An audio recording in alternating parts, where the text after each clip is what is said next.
नमस्कार। प्रांजल ज्ञान गंगा में आप सभी का स्वागत है।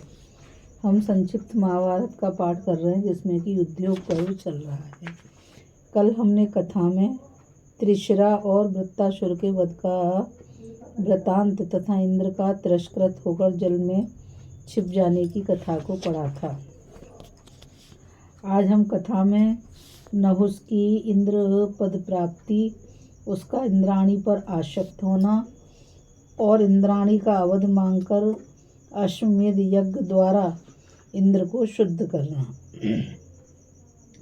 राजा शल्य कहते हैं, युधिष्ठिर, तब सब देवता और ऋषियों ने कहा कि इस समय राजा नहुष बड़ा प्रतापी है, उसी को देवताओं के राजपद पर अभिषिक्त करो। वह बड़ा ही तेजस्वी और यशस्वी और धार्मिक है। यह सलाह करके उन सब ने नहुष के पास जाकर कहा कि आप हमारे राजा हो जाइए। तब नहुष ने कहा, मैं तो बहुत दुर्बल हूँ, आप लोगों की रक्षा करने योग्य मुझमें शक्ति नहीं है। ऋषि और देवताओं ने कहा है, राजन, देवता, दानव, यक्ष, ऋषि, राक्षस, पितृगण, गंधर्व और भूत, ये सब आपकी दृष्टि के सामने खड़े रहेंगे। आप इन्हें देखकर ही इनका तेज लेकर बलवान हो जाएंगे। आप धर्म को आगे रखते हुए संपूर्ण लोकों के स्वामी बन जाइए तथा स्वर्ग लोक में रहकर ब्रह्मर्षि और देवताओं की रक्षा कीजिए। ऐसा कहकर उन्होंने स्वर्ग लोक में नहुष का राज्याभिषेक कर दिया। इस प्रकार वह संपूर्ण लोकों का स्वामी हो गया। किंतु इस दुर्लभ वर और स्वर्ग के राज्य को पाकर पहले निरंतर धर्मपरायण रहने पर भी वे भोगी हो गए। वह समस्त देवोधानों में, नंदन वन में तथा कैलाश और हिमालय आदि पर्वतों के शिखरों पर तरह तरह की क्रीड़ाएं करने लगे। इससे उनका मन दूषित हो गया। एक दिन वह क्रीड़ा कर रहे थे, उसी समय उनकी दृष्टि देवराज की भार्या साध्वी इंद्राणी पर पड़ी। उसे देखकर वह दुष्ट अपने सभासदों से कहने लगे, मैं देवताओं का राजा और संपूर्ण लोकों का स्वामी हूँ, फिर इंद्र की महर्षि देवी इंद्राणी मेरी सेवा के लिए क्यों नहीं आती? आज तुरंत ही शची को मेरे महल में आना चाहिए। नहुष की बात सुनकर देवी इंद्राणी के चित्त में बड़ी चोट लगी और उसने बृहस्पति जी से कहा, ब्राह्मण, मैं आपकी शरण हूँ, आप नहुष से मेरी रक्षा करें। आपने मुझे कई बार अखंड सौभाग्यवती और पतिव्रता का आशीर्वाद दिया है, अतः आप अपनी वह वाणी सत्य करें। तब बृहस्पति जी ने भय से व्याकुल हुई इंद्राणी से कहा, देवी, मैंने जो जो कहा है वह अवश्य सत्य होगा। तुम नहुष से मत डरो, मैं सच कहता हूँ, तुम्हें शीघ्र ही इंद्र से मिला दूंगा। इधर जब नहुष को मालूम हुआ कि इंद्राणी बृहस्पति जी की शरण में गई है तो उसे बड़ा क्रोध हुआ। उसे क्रोध में भरा देखकर देवता और ऋषियों ने कहा, देवराज, क्रोध को त्यागिए। आप जैसे सत्पुरुष को क्रोध नहीं करना चाहिए। इंद्राणी पर स्त्री है, अतः आप उसे क्षमा करें। आप अपने मन को पर स्त्री गमन जैसे पाप से दूर रखें। आखिर आप देवराज हैं, अतः अपनी प्रजा का धर्म पूर्वक पालन करें। भगवान आपका मंगल करे। ऋषियों ने इसी प्रकार नहुष को बहुत समझाया, किंतु कामासक्त होने के कारण उसने उनकी एक न सुनी।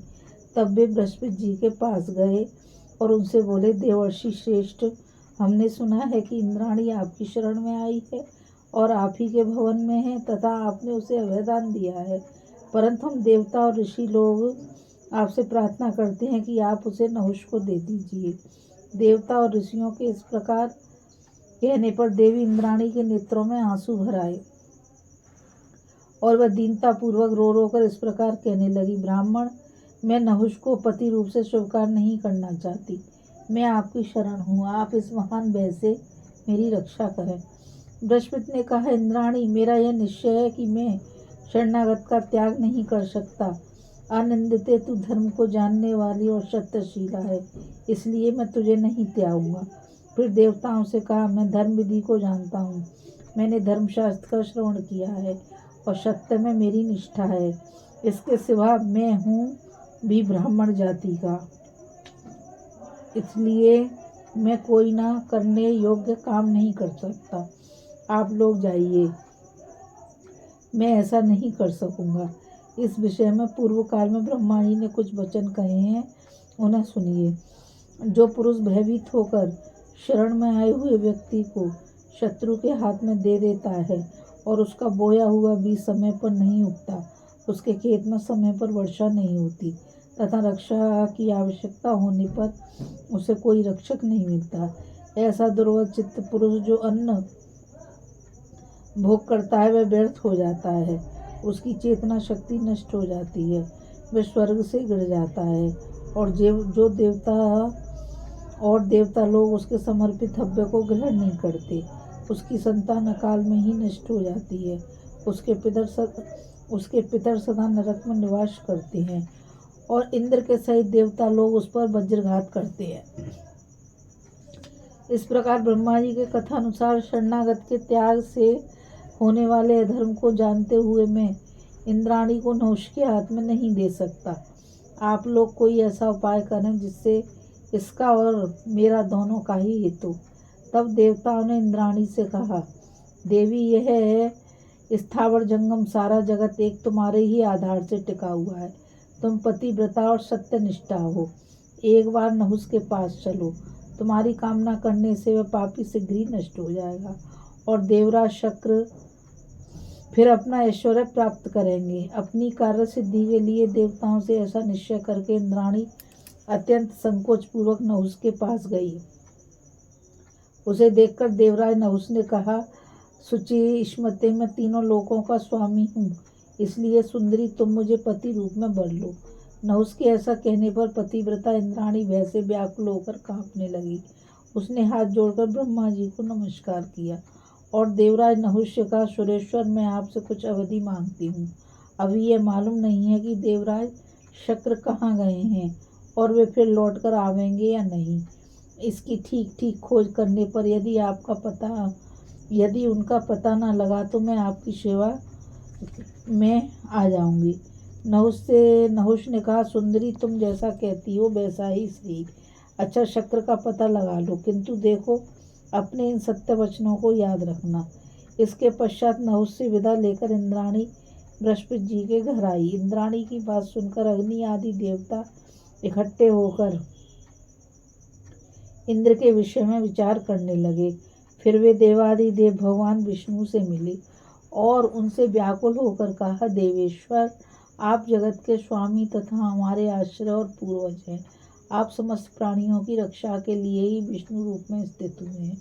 भगवान, आपके तेज से वृत्तासुर का विनाश हो जाने पर इंद्र को ब्रह्महत्या ने घेर लिया है। आप उससे छूटने का उपाय बताइए। देवताओं की यह बात सुनकर विष्णु भगवान ने कहा, इंद्र अश्वमेध यज्ञ द्वारा मेरा ही पूजन करे, मैं उसे ब्रह्महत्या से मुक्त कर दूंगा। इससे वह सब प्रकार के भय से छूटकर फिर देवताओं का राजा हो जाएगा और दुष्ट बुद्धि नहुष अपने कुकर्म से नष्ट हो जाएगा। भगवान विष्णु की वह सत्य, शुभ और अमृतमयी वाणी सुनकर देवता लोग, ऋषि और उपाध्यायों के सहित उस स्थान पर गए जहाँ भय से व्याकुल इंद्र छिपे हुए थे। वहाँ इंद्र की शुद्धि के लिए ब्रह्महत्या की निवृत्ति करने वाला अश्वमेध महायज्ञ आरंभ हुआ। उन्होंने ब्रह्महत्या को विभक्त करके उसे वृक्ष, नदी, पर्वत, पृथ्वी और स्त्रियों में बांट दिया। इससे इंद्र निष्पाप और निशोक हो गए, किंतु जब वे अपना स्थान ग्रहण करने के लिए आए तो उन्होंने देखा कि नहुष देवताओं के वर के प्रभाव से दुष्य हो रहा है तथा अपनी दृष्टि से ही वह समस्त प्राणियों के तेज को नष्ट कर देता है। यह देखकर वे भय से कांप उठे और वहां से फिर चले गए तथा अनुकूल समय की प्रतीक्षा करते हुए सब जीवों से अदृश्य रहकर विचरने लगे। न तस्यं बीजं रोहति रोह काले, न तस्य वर्ष वर्षति वर्ष काले, भीतं प्रपन्नं प्रददाति शत्रवे नाशात्रातारं लभते त्राणमिच्छनं मोघमन्नं विदन्ति चाप्ये चेतः स्वर्गालोकाद्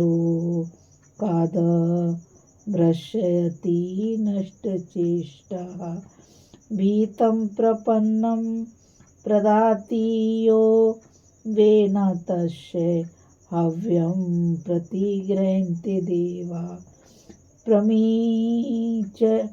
प्रमीयते चास्य प्रजा हराकाले सदा विवाशं पितरोस्य कुर्वते भीतं प्रपन्नं प्रदाति शत्रवे शीघ्रा देवा प्रहरन्तशः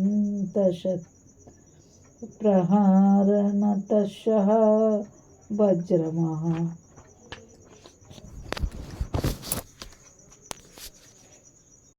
अभी हम कथा में नहुष का इंद्राणी पर आसक्त होना और इंद्राणी का अवधि मांगकर अश्वमेध यज्ञ द्वारा इंद्र को शुद्ध करने की कथा को पढ़ रहे थे। और अब आगे हम कथा में